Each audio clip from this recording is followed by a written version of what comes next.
Сайн уу найзуудаа, та нар эмоji албаа болох зам далхаж яваа охины хайрын түүхийг сонсмоор байна уу? За тэгвэл миний бичлэгийг үзээрэй. Энэ бол Кёто Чикава Анна Ямада хоёрын романтик хөгжилтэй бас жоохон эвгүй. Гэхдээ үнэхээр хүрхэн хайрын түүх юм. Би хинбэ гэж үү? Би бол Metabius Clan-ы шинэ гишүүн Sol байна. Миний YouTube channel руу намайг дэмжээрэй. Би томдохгүй шинэ нэм оруулах болно. За нэм руугаа шууд орцгоё. Цаашдаа Кёто Чикава, Кёто, Анна Ямадаг, Анна гэд давчлаад удаад явъя. Кёто буцаа сургууль дээр иржээ. Кётогийн хурсан гарыг бүх хүмүүс сонирхно. Кёто үзүндээ Аннагийн өгсөн түлхүүрний осортой яг ижилхэн түлхүүрний осор зүүжгсэн байдаг. Ханоко түлхүүрний осрыг Аннатай яг ижилхэн байгааг анзаарчихна. Кёто багш дээр ирж уулзах нь гар нь урчсан хичээлдээ хийж чадах юм уу мөн Аннатай хэтэрхий дотно байгаад байна уу гэж асууна. Кёто багштай худлаа хэлж үгүй гэж хэлнэ. Энэ бүхнийг хажуу талаас нь сонсож исэн Анна Кёто найздаа дэвтрээ өгч Кётог хичээлдээ туслахаар шийддэг. Энэ бүхний дараа Кёто Аннатай сургуулиас гараад уулзахад Кёто багшид тээж хийсэн дуушлаарай гэж хэлээд хамтдаа харина. 3-7 хоногийн дараа Кёто бүх зүйлд Анна тус болсон учраас аяхтай хоолой хүртэл хурааж чадахгүй байдаг. Ангийнхан хүүхдүүд харин Аннагийн сэтгүүлд авахсан зургийг үзээд Кёто Анна хоёр хичээл тарах үед хамтдаа удамжаар алхаж ярилцсан. Маргааш нь хоол хийдэг хичээл орох үед хүүхдүүд хоорондоо хоол биш хов бадсалсан. Дараа нь манай хоёр дахиад номын санд уулзна. Кёто ном уншсан хуудсыг нэрвүүлж чадахгүй байхад нь Анна хуудсыг нь нэрвүүлнэ. Романтика гэж дараа нь ангидаа бүгд хамтдаа байж байхад Анна нэг л сэтгэл тавгүй байдаг учраас Кёто төгсөн тохооны зүйлтийг алга болж очсон байдаг. Яахад гадаа засварчихсан байлаа. Кёто шууд годамж руу гараад зүйлтийг хайж эхэлдэг. Огт олддоггүй. Хайсаар байдаг Кёто Анна ирээд л ядаж байхад уйлж гарна. Яг тэр мөчид яагаад ч юм бүү мэд нөгөө түлхүүрний осор чинь модон дээр өлөвчсөн байдалтай байна. Кёто Аннад түлхүүрийн осрыг нөхөх үед Кёто Аннаг "Тэгвэр шан удаа манай гэрт ороод ир" гэж хэлнэ. Учир нь өдөржин түлхүүрний осор хайсан Кёто их л даарсан юм. Анна гэрт нь ороод хуцаа сэлнэ. Учир нь бүх хуцанд орчихсон байдаг. Кёто Анна тгсэн хуцсыг нь өмсөөд тэгээд нойлоос гарч ирнэ. Тэгсэн чинь нэг нохоо өдөөс нүсрээд Кёто өвдөл нь айлгаж өрхтлөө. Аннач Кётог юу түү гэж асуусны дараа Анна өөрийнхөө хүүхэд байх сургамжийг үзүүлв. Анна ихэнх зурган дээрээ юм мэдж байгаа харагдана. Их идэх туртай нөхөрлөлтэй.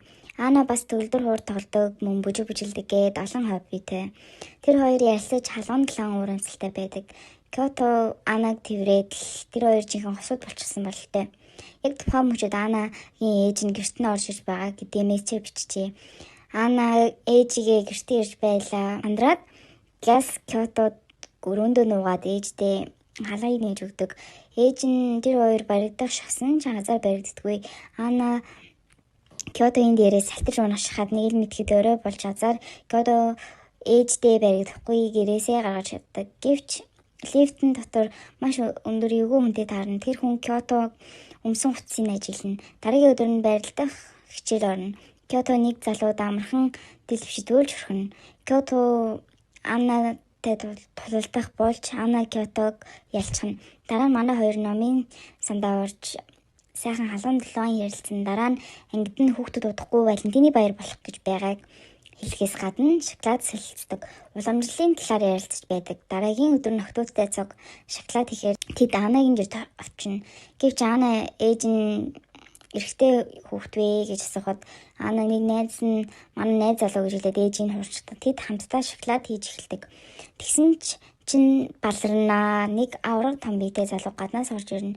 Тэр нь Аннагийн гэр бүлийн гишүүн байж таардаг. Ядаж байхад лифтэн таарсан залуу байдаг. Тоглоом охтууд харин шоколад хийсээр л байлаа. Кёто нууцаар Анна балкон руу татаж байгаад өөрийнхөө хийсэн шоколадыг өгнө. Романтика гэж мэдээд бүгд орой болж гэртээ харина. Кёто гэртээ харих үед их чинь Кёто хинээс шоколад авсан юм гэж асууна. Кёто ч ангийн охтуудтай зөв шоколад хийсэн гэдгийг өвчтэй хэлдэг. Дараа нь Кётотэй Анна уцаар ирнэ. Тэр хоёр уцаар ирд дуусны дараа Кётогийн их чинь чи төгсөө хүртэл Аннатай үргэлж гэж хэлдэг. Маргааш нь Валентины баяр болж ангаар дөрөв шоколад барьсан хүмүүс Кёто Анна хоёр шоколад номын санд хувааж идэн. Ер нь бол Анна өөртөө байгаа шоколадыг Кёто тэр хоёр хичээл дээр тараад хамтдаа явна. Хүмүүс бие биедээ шоколад өгж байдаг. Манай хоёр дугуйгаар хамтдаа харин замдаа шоколад хувааж идэнэ. Кёто хацар дээр нь шоколад налдаад Ана гараараа хацар дээр нь шоколадаар зүрх үсгэж Ана эцэндээ цаашаа гүүн харин Кёто өгөх гэж байсан шоколадаа Анад өгөөд ичээд цаашаа гүйчихнэ. Кёто гэртээ ирээд л хоёр тийшээ орон дээрээ савчаад л хичингүүрч гарна. Тэгсэн чинь Кёто гэрийн гадна Ана ирчихсэн байдаг. Тэр хоёр хамтдаа гудамжаар алхаж дараа нь хамтдаа сандал дээр сууж юм ярих үед Ана өөрийгөө гараар хийсэн шоколадыг Кёто өгнө. Тэгээд л манай хоёр чинь тэрвэрлдээд л нэг тиймэрхүү л өдөр өнгөрнө. Маргааш нь Кёто ирэхдээ ястаа уулзах үед хуучин Ана уух гэж байсан залуу гараад ирдэг. Кёто Анаг харамлаастай дараа нь манай хоёр хамтдаа хоолны газар орж хамтдаа хоол идэж дуусчаад кино театр орж кино үзнэ. Кино нь хайр сэтгэлтэй романтик кино байдаг. Дуусахтаа хайртай залуугаа үнсэж дуусаад л Кётогийн хацар улаагаад л ичимхий эможаал шүү. Кёто маргааш нь Кётод Анаг зориулж можи хөдлөж авдаг. Ана зураг авалтанд орох гээд нүрээ болуулж байдаг. Ана Кёто хоёр хөтөлцөж байгаад Анагийн менежерт харагдчихдаг. Кёто хичээд яг зүхтах гэж байтал Ана Кёто ажлын олондоо танилцуулна. Ана ч зураг авалтанд орж дуусаад манай хоёр хамтдаа харин маргааш нь Кёто маш олон хүүхдийн өмнө ихтгэл тавихаар болж ихтгэл тавьдаг. Кёто сандралтай бичсэн заасан уншиж нэг юм дуусна. Ер нь бол ихтгэл байдаг. Кёто Анад би чадахгүй юм шиг байна гэж хэлнэ. Ана ч Кётог үсгийн сул байгаад өстөө ихтгэлд нь хамтдаа хичээнэ. Ана байнга л чи чадна гэж хэл. Кёто өглөө ирэхдээ буруу цаас аваад ирчихсэн байдаг. Тэрийг хичин мэдээд Кётод өгөх гэж яарах зур Кёто ихтгэлдээ орох цаг нь болчихсон байдаг. Кёто цаас авч чаддаггүй ч өөртөө итгэхээр шийдэж төсөөллийн том биетэй биеэсээ ирж хүч гуйж гайхалтай сайн итгэлээ тавьж чад. Кёто мундаг юм аа. Бүх зүйл ард хоцорч Кёто Ана хоёр ангийнхаа хүүхдүүдтэй цуг караоке орж төсвөлд нь бүгд бэлдэнэ. Кёто ч юм уу учир ангийнхантайгаа хамт байж чадахгүй өөр өрөөнд ганцаараа ороо сууж байхад нь Ана орж ирдэг. Тэгээд л миний төлөө дуудуулж өгөөч гэж хэлнэ. Кёто ангийнхаа хүүхдүүдийн урд дуудуулна. Дараач өдөр нь Анагийн найз Хоноко давхар болцоонд хамтдаа дөрүүлээ явъя гэж хэлээд давхар болцоонд явна. Гэвч анханасаа Кёто Анаг харамлаад эвгүй давхар болцоо болж оройн Кёто Ана хоёр дахин ийм зүйлс явахгүй гэж шийднэ. Дараагийн өдөр Кёто Ана спорт зааланд хүрээдэр гэж хэлдэг. Ирсэн чинь Ана Кётог сагсан бөмбөг тогломоор байна гэж хэлээд тэр хоёр хамт тоглож эхэлдэг. Кёто давталгаа хийж байгаа Анагийн бие танарууг хүрчдэг. Тэгээд давталгаагаа үргэлжлүүлдэг боловч оноо авч чаддаггүй. Ана бөмбөгийг оруулснаар Ана ял Кёто төсөөллийн хүмүүр хар далавчтай аж түр болчихсон байдаг. Мэдээж тэр хоёр дахин болцоонд явна. Оройн Кёто төрсөн өдөр болж бүл Кётогийн ойр дотны хүмүүс төрсөн өдрийн мэд хүргэн. Кёто ч ер нь 14 настай хүрч байгаа юм байна лээ. Ана ч усанд ороод л ядаж байхад өсний болтоо гадаа өргөцсөн байдаг. Кёто өсний болтыг аваад үгээд Кётогийн нүур амруулаагаад л стоныг инээдтэй. Ер нь бол тэр хоёр нэг өдрийг хамтдаа өнгөрөөдөг. Ад жаргалтай юуч болоогүй юм дөө. Босон байсан ч гардаггүй юм. Маргааш нь манай хоёр ад жаргалтай хичээлдээ явна. Дараагийн өдөр нь Кёто Ана хоёр уцандаа салахгүй би битэйгээ цусуу цаг үе ярина. Яг тэ Ана ажлын шугамар зураг авалтаар гадуур явж байдаг. Ана ядаж цаа усан думаад нэг хэсэгтээ Кётогийн сэтгэл санааг умирж өрхнө. Гэтэ зүгээр дээ Кёто хэсэг байгаад хайрт Анагаа олж үзэгдэл сургууль руу шилжин. Ана ч Кётогийн төрсөн өдрийн бэлгийн өгнө. Кёто төрөвч өгдөг. Тэгээд яг энэ үйл явдлын ингээ хүмүүс харах шахаад манай хоёр ихтгэл тавьдаг. Банзны ард нуугдаж чаддаг шахацлалтад яг банзаар нь гарч байхад Ана Кётог босох гэж байгаад Кёто өмдгийг шүрсэлж чаддаг. Тэр үед нь Ана найз нь орж ирээд Кёто Ана хоёр эвгүй байдалд орчихно.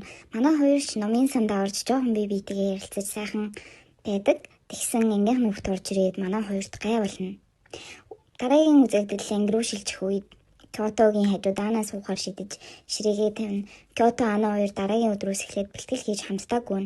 Ана гэрт эсвэл Кётогийн дасгал хийдэг болчихно. Яад вэ гэвэл удахгүй сургуулийн спортын наадам болох гэж байгаа.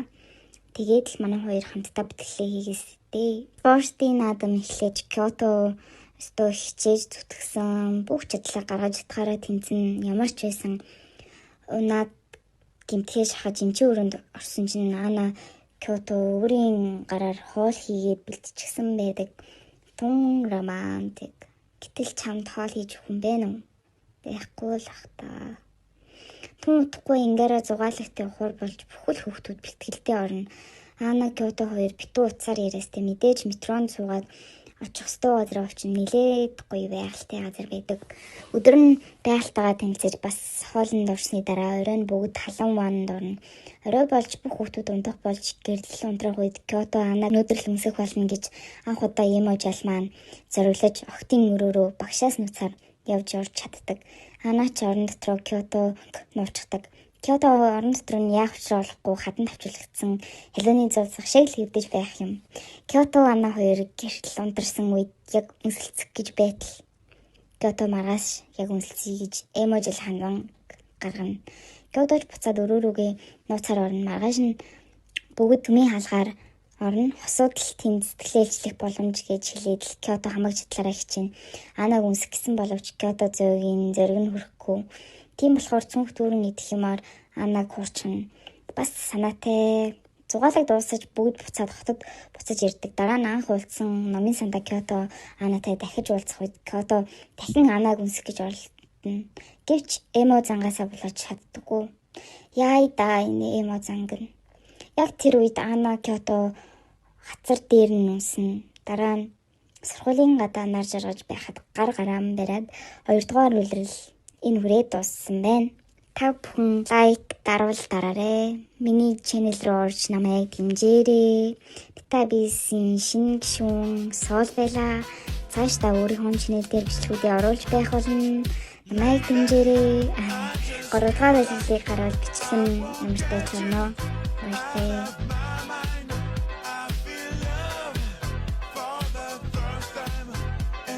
I know that